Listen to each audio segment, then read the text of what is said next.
Assalamualaikum warahmatullahi wabarakatuh. Alhamdulillahilladzi nahmaduhu wa nasta'inuhu wa nastaghfiruh wa na'udzu billahi min syururi anfusina wa min sayyiati a'malina. May yahdihillahu fala mudilla lahu wa may yudlilhu fala hadiyalah. Asyhadu an la ilaha illallah wahdahu la syarika lah wa asyhadu anna Muhammadan abduhu wa rasuluh la nabiyya wa la rasulahu ba'dah.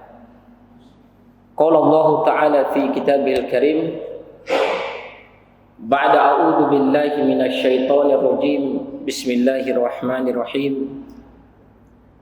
Ya ayyuhalladzina amanu taqullaha haqqa tuqatih wa la tamutunna illa wa antum muslimun. Wa qala ya ayyuhalladzina amanu taqullaha wa qulu qawlan sadida yuslih lakum a'malakum wa yaghfir lakum dhunubakum wa may yuti'illaha wa rasulahu faqad faza fawzan 'azima.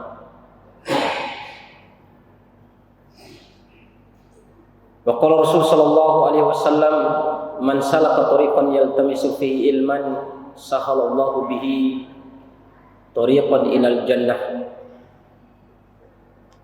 Wa sallallahu ala sayyidina Muhammadin sallallahu alaihi wasallam wa ala alihi wa sahbihi wa man tabi'ahum bi ihsan ila yaumiddin. Jemaah salat maghrib yang mudah-mudahan Allah rahmati, alhamdulillah senantiasa kita memuja dan memuji Allah Subhanahu wa taala, di mana Dia adalah zat yang layak untuk dipuja dan dipuji. Karena Dialah Allah Subhanahu wa taala yang telah menciptakan kita, memberikan rezeki, mengatur perputaran alam semesta ini sesuai dengan kehendak dan perintahnya. Dialah Allah Subhanahu wa taala yang memiliki kekuasaan untuk menghidupkan dan mematikan. Dialah Allah Subhanahu wa taala yang memiliki hak untuk memberikan kesehatan, memberikan penyakit, menurunkan obat dan menyembuhkan penyakit tersebut. Dialah Allah Subhanahu wa taala yang tidak pernah membiarkan binatang melata seperti apapun, sekecil apapun makhluk itu, kecuali atas rezeki dari Allah Subhanahu wa taala. Tiada sesuatu yang nampak maupun yang tersembunyi, yang terdetik di dalam hati kita, kecuali Allah Subhanahu wa taala Maha Alimun Sami, Maha mengetahui dan Maha mendengar. Dan bahkan tiadalah sampai dedaunan yang jatuh dari pepohonannya, pasti Allah mengetahui itu semua, dan pasti di bawah takdir dan kehendak Allah Subhanahu wa taala. Alhamdulillah, pada kesempatan yang berbahagia ini kita termasuk di antara hamba-hamba Allah Subhanahu wa taala yang insya Allah dengan keikhlasan niat kita masing-masing bisa mensyukur nikmat Allah Subhanahu wa taala dalam rangka untuk menghadiri rumah-rumah Allah, masjid-masjid tempat sujud kita kepada Allah Subhanahu wa taala, yang dimana innalil masajid autadan, sesungguhnya masjid itu memiliki autadan, tiang-tiang atau pengunjung setia. Tiang-tiang itu adalah pengunjung setia, yakni orang yang sholat berjemaah di masjid. Wa malaikatu julasauhum, dan para malaikat itulah yang menjadi teman-teman duduknya orang yang berada di masjidnya Allah Subhanahu wa taala. Wa iyyagibu anhum, kalau kita kebetulan tidak hadir di masjid karena ada alasan sesuatu, maka malaikat itu akan bertanya-tanya kepada satu dengan yang lainnya, aina huwa, mana fulan, kenapa dia tidak ke masjid? Kalau kita sakit, kalau orang yang selalu menghadiri masjid Allah sakit, maka para malaikatlah yang akan mengunjunginya. Masya Allah. Dan pada kesempatan ini pula Allah Subhanahu wa taala memberikan keuntungan dan keutamaan yang luar biasa li talabil ilm, bagi siapa yang menuntut ilmu, yang di dalamnya Masya Allah, para malaikat menaunginya dengan sayapnya. Di dalamnya Allah Subhanahu wa taala atau para malaikat memberikan salawat kepada ahli ilmu, orang yang belajar ilmu. Maksudnya salawat itu adalah berdoa kepada Allah Subhanahu wa taala agar dia dijauhkan dari neraka Allah dan dimasukkan ke dalam surganya Allah Subhanahu wa taala. Di majelis inilah Allah Subhanahu wa taala menyebutkan satu persatu nama kita di hadapan seluruh para malaikatnya. Masya Allah, subhanallah, Masya Allah. Mudah-mudahan ini jemaah sekalian, baik ana dan antum sekalian, mendapatkan keutamaan-keutamaan ini di hadapan Allah Subhanahu wa taala, dan malaikatlah yang menjadi saksi ini semua. Amin ya rabbal alamin. Salawat dan taslim kita sampaikan kepada junjungan Nabi besar kita Muhammad sallallahu alaihi wasallam, kepada para sahabatnya, kepada para tabi'in, dan kepada orang-orang yang senantiasa istiqomah di atas mengikuti jejak dan perjuangan beliau, sekecil apapun sunnah tersebut.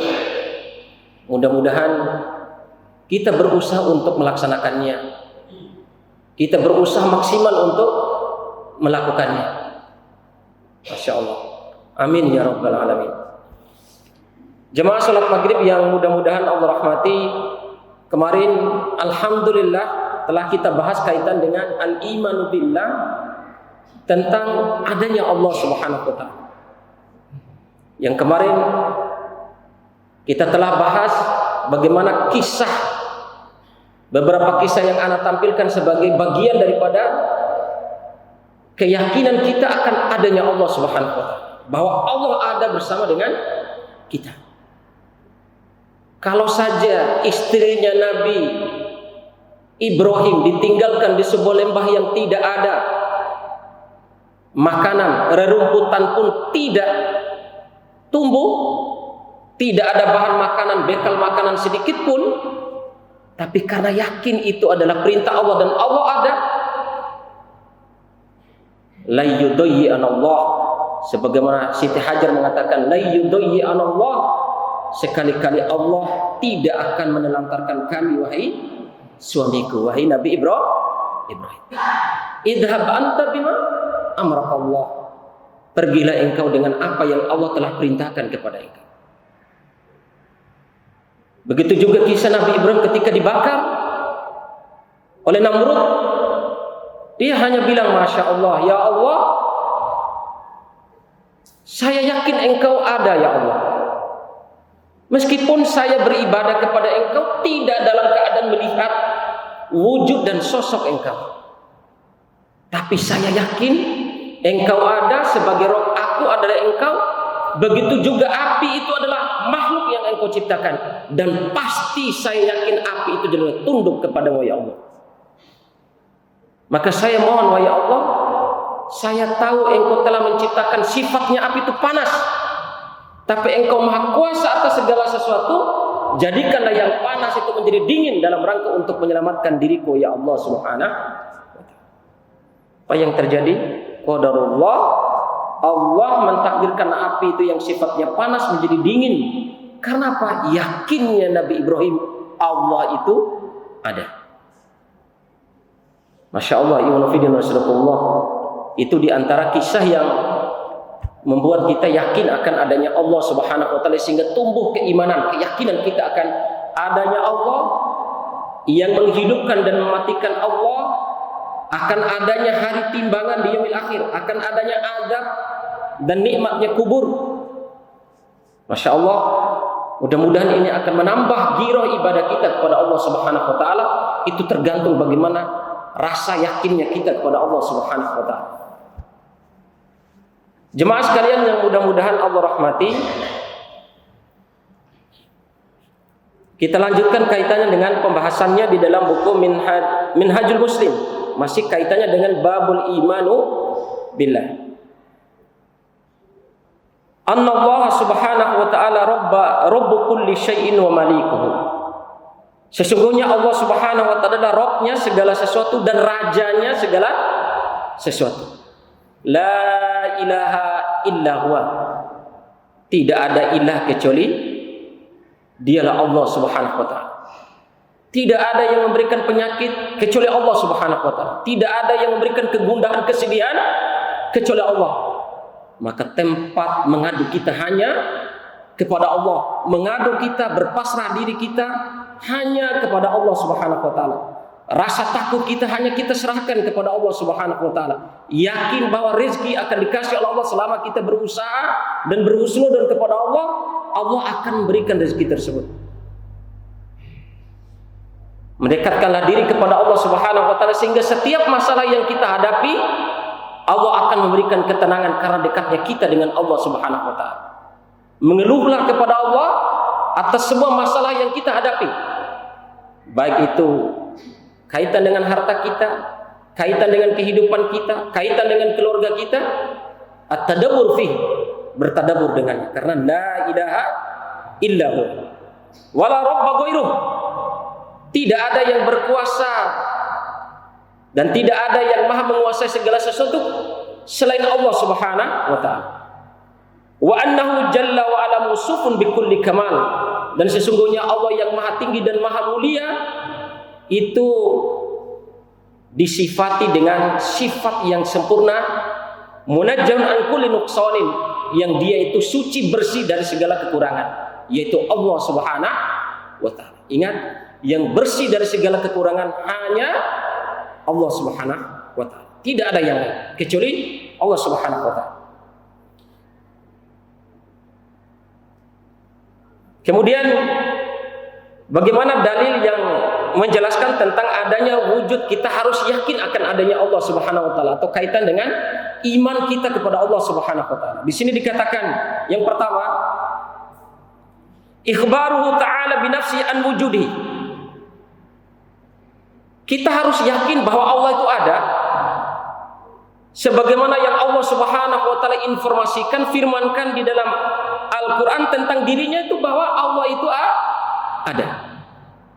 Kitab yang kita pegang ini adalah Al-Qur'an, kitab suci, firman Allah, kalamullah yang Allah Subhanahu wa taala turunkan kepada Nabi Muhammad SAW lewat pimpinannya para malaikat, yaitu malaikat Jibril. Yang kalau di dalam sunnah-sunnah Nabi SAW bahkan ada sebagian para ulama mewajibkan menyentuh Al-Quran dalam keadaan dai berwudu karena saking sucinya Al-Quran.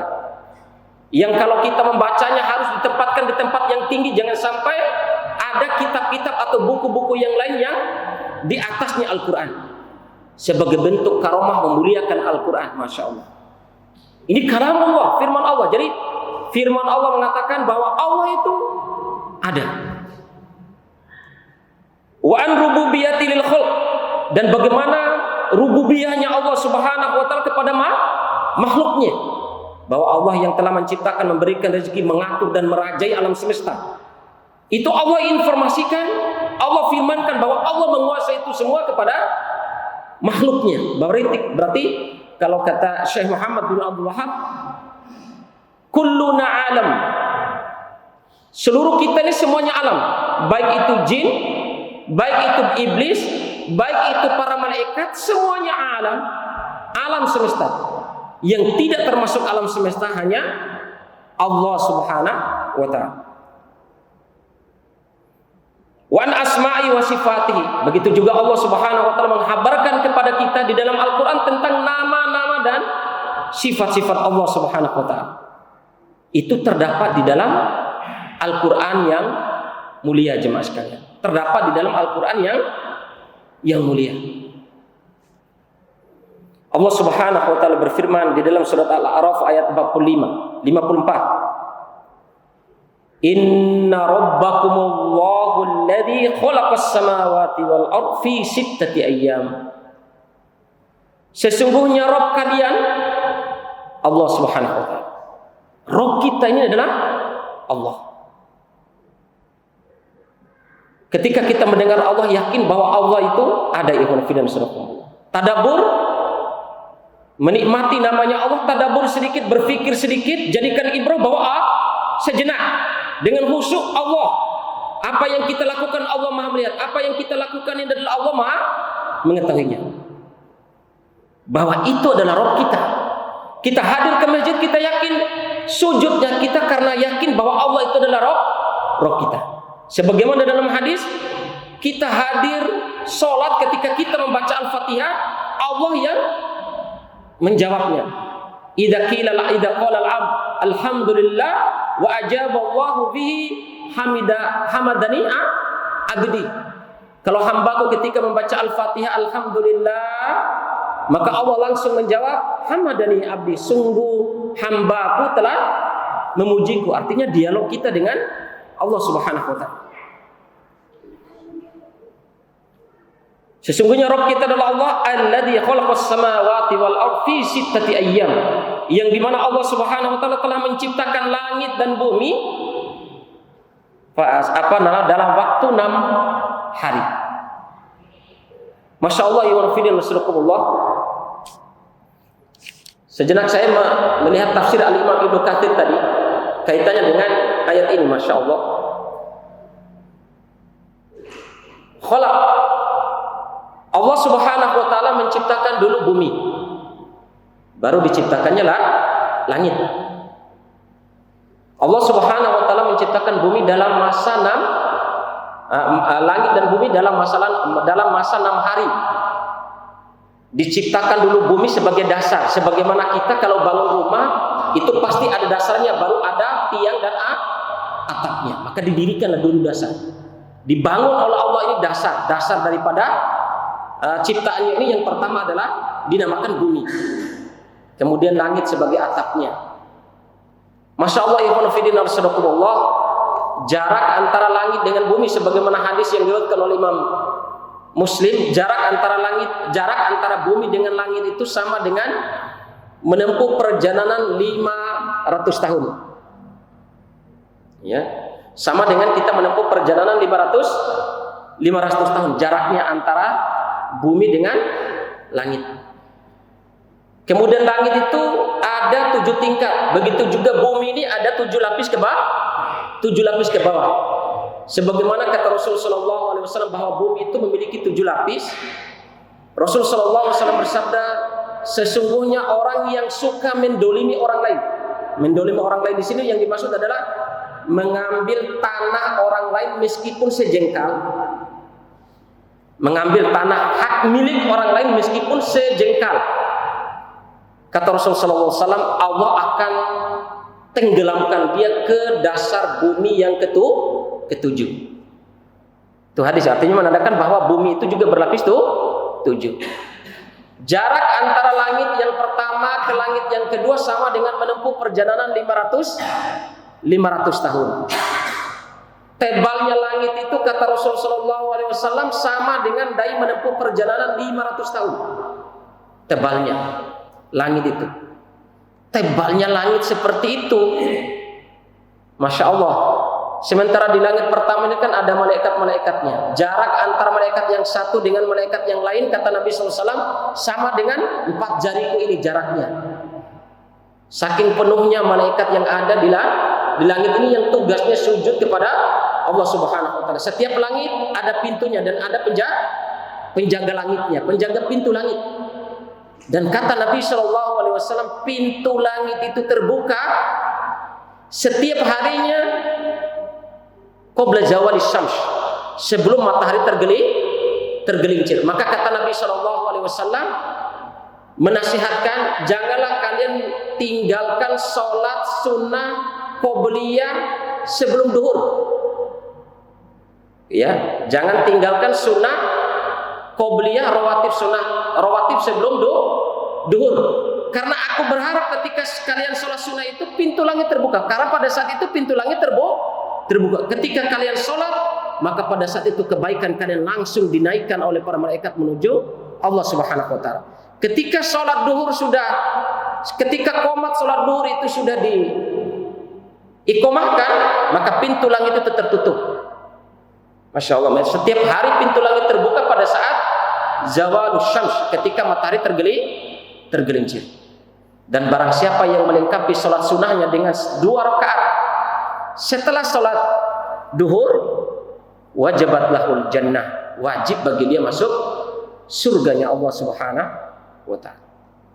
Ini jemaah sekalian yang mudah-mudahan Allah rahmati. Inti pembahasan kita kaitan dengan khalqullah.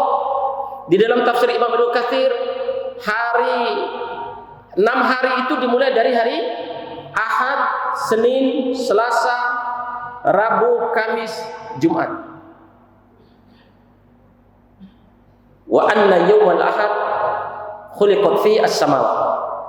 Hari Ahad itu Allah Subhanahu wa taala menciptakan bumi. Kemudian yaumul isnain khuliqat fihi as-samawat. Hari Senin itu, cuman kata Imam Ibnu Katsir hadis ini adalah gharib.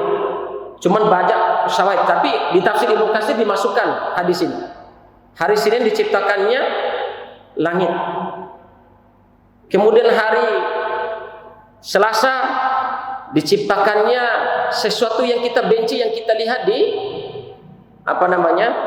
di dunia ini. Sesuatu yang kita lihat tapi kita membencinya. Itu diciptakan hari Selasa. Hari Rabu diciptakannya gunung-gunung. Ya. Hari Kamis diciptakannya pepohonan dan bebatuan. Kemudian hari Jumat itu diciptakanlah Adam alaihis salam. Dan diciptakannya Adam itu pada akhir daripada hari Jumat, mau menjelang malam, mau masuk malam. Itu terakhir diciptakannya makhluk, yaitu Adam alaihis salam. Maka di situ kenapa hari Jumat itu dikatakan hari yang bersejarah bagi umat Islam? Karena hari Jumat itu terjadinya hari kiamat. Hari Jumat terjadinya berkumpulnya manusia di padang mahsyar. Hari Jumat itu masya Allah hari di mana terakhir terakhir makhluk itu diciptakan, yaitu Adam alaihis salam. Ini masya Allah diciptakan, masya Allah, maha sungguh luar biasa. Kita disuruh, ikhwan fillah rasulullah, kita diminta oleh Allah Subhanahu wa taala dengan ayat ini, kata Imam Ibnu Katsir, mentadaburi, berfikir sejenak dengan apa yang aku ciptakan wahai hambaku. Inna fi, di dalam surat Al-Imran ayat 190, inna fi khalqis samawati wal ardi wa ikhtilafil laili wan nahar la ayatin liulil albab. Sesungguhnya dalam penciptaan langit dan bumi dan berputarnya siang dan malam ini terdapat tanda-tanda kekuasaan Allah bagi orang-orang yang mau berpikir.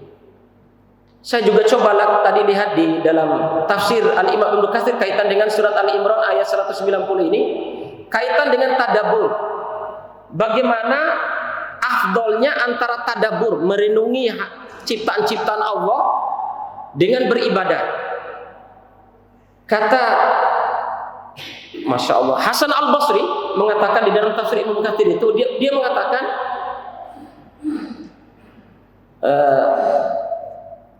al-fikratu sa'atun, mentadabur, berpikir sejenak kata ya Al-Imam Hasan Al-Basri, berpikir sejenak itu sebentar, sesaat, berpikir sesaat, merenungi ciptaan-ciptaan Allah itu lebih baik, itu khairun min qiyamil lailin, itu lebih baik daripada kalian sholat semalam suntuk.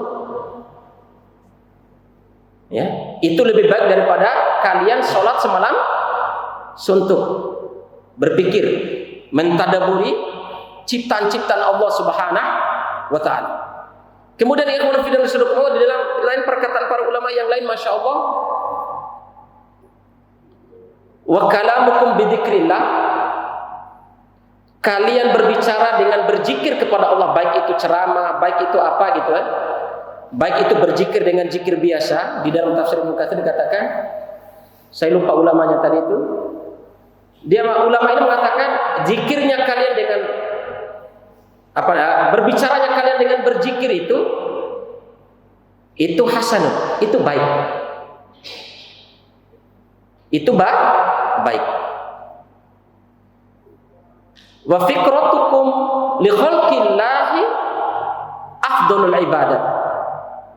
Dan kalian merenungi ciptaan-ciptaan Allah itu seutama-utamanya ibadah. Seutama-utamanya ibadah. Nah, ada juga ulama termasuk Luqmanul Hakim itu dikatakan di situ mengeluarkan sebuah kaulnya, termasuk mentadaburinya itu adalah berkunjung ke orang-orang yang sakit, menghadiri pemakaman, melihat binatang-binatang yang melahirkan, melihat bagaimana itu, melihat kapal-kapal yang berada di lautan, bagaimana orang mencari rezeki di lautan, bagaimana orang mencari rezeki di gunung dan yang lain. Itu tadabbur, mentadaburi ciptaan Allah dan hasil kekuasaan Allah Subhanahu wa taala. Itu sebaik-baiknya, seutama-utamanya ibadah yang kalian lakukan. Ikhwanu fi din arsyadani wa arsyadakumullah. Lanjut kaitan dengan pembahasan tadi, Masya Allah, setelah Allah Subhanahu wa taala menciptakan bumi sebagai fondasi daripada ciptaannya, kemudian diciptakan langit sebagai atapnya. Maka Masya Allah, di dalam hadis itu Masya Allah, Allah pisahkan antara bumi dengan langit, sehingga ada sela di situ, udara bertiup. Udara yang segar kita nikmati, Masya Allah. Kemudian dari udara yang segar itu, Masya Allah, ketika dipisahkan bumi dengan langit itu, dari langit itu turunnya hujan. Dari hujan itu akan menampung air yang berada di daratan sebagai air minumnya, sumber kehidupan berupa air minumnya ke manusia dan binatang. Ditampung di bumi dengan air hujan tersebut. Dan dengan air hujan itu pula tumbuhlah sesuatu yang mati, kelihatan segar dan luar biasanya. Bagaimana indahnya pemandangan itu dengan turunnya hujan. Tumbuhlah rezeki yang maha luar biasa yang Allah berikan, yang dari satu biji jagung bisa menjadi puluhan biji, ya, jagung. Dari satu biji padi bisa menjadi ratusan padi, Masya Allah, disebabkan dengan air hujan. Ini adalah rizqun minallah Subhanahu wa taala. Kita disuruh mentadaburi dengan nikmat yang Allah Subhanahu wa taala berikan. Kemudian ikhwan fillah rahimakumullah, tidak cukup dengan itu, Masya Allah. Di dalam tafsir Ibnu Katsir dikatakan, Masya Allah, Allah hiasi keindahannya langit itu dengan bintang-bintang yang indah dan rembulan-rembulan yang sungguh sangat dahsyat. Kita saja kalau mau selfie ketika matahari mau terbenam, itu kan ada aura matahari yang mau terbenam itu, Masya Allah, itu jadi keindahan yang sungguh sangat luar biasa. Kita selfie, kita foto di situ, Masya Allah, itu keindahan luar biasa. Ada rembulan di malam hari, ada bintang-bintang yang luar biasa, ya. Itu Allah Subhanahu wa taala memerintahkan kepada tadabbur, lihat itu loh ciptaanku yang indah. Sehingga kata Imam Ibnu Katsir, wa kaifa bil jannah, bagaimana dengan surga nanti wahai hambaku itu, subhanallah. Kalau seindah itu aku ciptakan kalian di bumi, begitu juga di langit. Tafakkuru, berpikirlah kalian, wa kaifa bikum bil jannah, bagaimana kalian itu kalau posisi kalian di surgaku. Masya Allah, ya. Ikhwanu fi din arsyadakumullah. Ditambah lagi, Masya Allah, tidak cukup di bumi itu hanya dikasih tanah, tapi Allah Subhanahu wa taala ciptakan laut sebagai keindahan bagi bumi. Diciptakan sungai-sungai yang mengalir. Maka di dalam ayat sering kita dengar jannatin tajri min tahtihal anhar, surga yang mengalir air-air jernih di bawahnya. Coba sekarang di mana tempat pariwisata yang paling disukai oleh manusia? Tepi pantai. karena indahnya suasana laut. Tapi karena banyak orang bermaksiat sehingga air laut itu tidak tahan dipakai oleh hamba untuk bermaksiat, sehingga dalam sehari 3 kali air laut itu meminta kepada Allah supaya dia menghancurkan manusia itu. Coba keindahan mana coba? Di laut itu luar biasa. Sekarang saya tanya, tapi mencaru ngaha di umah atau ngaha di ese kapa wara utam caruk pada marah encan. Ya kan? Di mana restoran sekarang yang pasti villa itu dibangun pasti di gunung-gunung yang bagus karena keindahan alam semestanya. Gunung-gunungnya ditata, masya Allah, luar biasa. Sekarang sampai ada hotel itu bisa lihat bagaimana lautan yang ada di dalamnya, masya Allah. Di Abu Dhabi itu, subhanallah, keindahan. Coba lihat di YouTube itu, masya Allah. Hotel dibangun, masya Allah, indah karena memang orang itu pengen indah. Lihat laut, apalagi ada isi ikan-ikannya yang segar di dalam itu, orang bisa menikmati itu. Kenapa orang bisa pergi ke pariwisata yang maha dahsyat, yang maha luar biasa? Karena ingin menikmati itu semua. Yaitu ada jelas di laut itu, masya Allah, Allah kasih bekal ikan-ikan segar yang ada di dalamnya. Untuk apa itu? Allah Subhanahu wa taala ciptakan itu semua lakum, bagi kalian wahai hambaku, bagi kalian wahai manusia, diciptakan itu sebagai bekal keindahan bagi kalian. Ikhwan fillah nasrakullah, kalau antum pernah lihat di YouTube atau antum pernah menikmati bagaimana indahnya suasana di gunung, ada villa, ada air yang jernih. Kalau antum pernah ke Puncak Bogor, ada masjid di Puncak Bogor itu, masya Allah, ditata luar biasa, tanamannya luar biasa, jernih, subur, kemudian mengalir sungai yang indah di pinggir masjid Puncak Bogor itu. Sejuknya luar biasa, itu dijadikan selfie-an orang. Indahnya ciptaan Allah itu, indahnya luar biasa. Maka Allah Subhanahu wa taala bertadaburlah kalian, berfikirlah kalian dengan apa yang aku ciptakan. Belum di surgaku wahai hambaku, itu baru di duniaku. Baru di duniaku yang kalian kalau makan harus cari, yang kalian kalau ingin menikmati sesuatu yang enak harus susah payah. Itu di dunia. Keindahannya sudah sebegitu luar biasa Allah berikan. Coba. Nah, saya kemarin coba lihat di YouTube itu sungai terindah di dunia, masya Allah.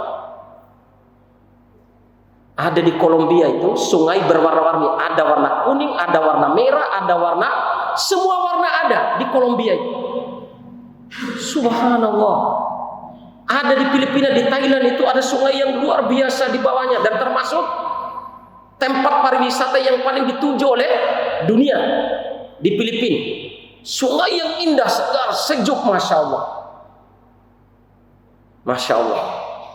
Kan indah kalau kita melihat sumber-sumber sungai, air terjun saja kita ini lihatnya luar biasa ya.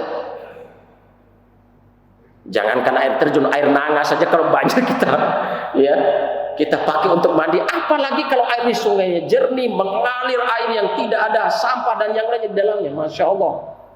Keindahan yang sungguh-sungguh luar biasa Allah beri bekal kepada kita.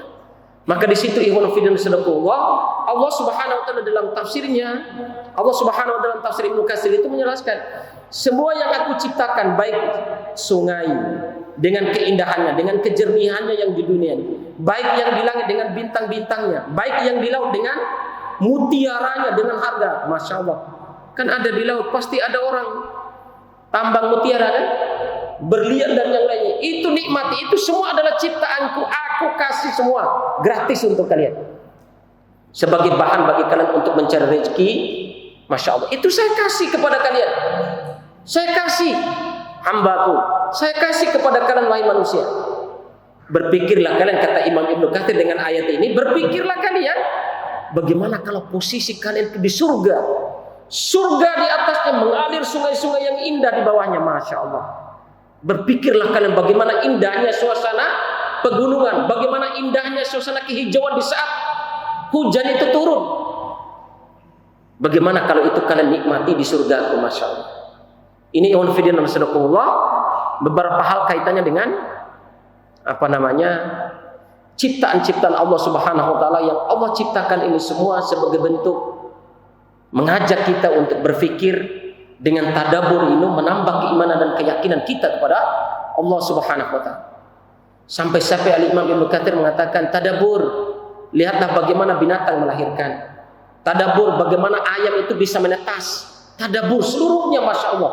Imam Ibnu Katsir memberikan pelajaran tadabbur semua, wahai saudara-saudara, wahai kaum muslimin, sehingga dengan tadabbur ini membuat kalian semakin yakin, semakin bertambah iman kalian kepada Allah Subhanahu wa taala. Maka pantas kalau para ulama mengatakan berpikirnya kalian sesaat itu lebih baik daripada kalian sholat semalam suntuk. Masya Allah.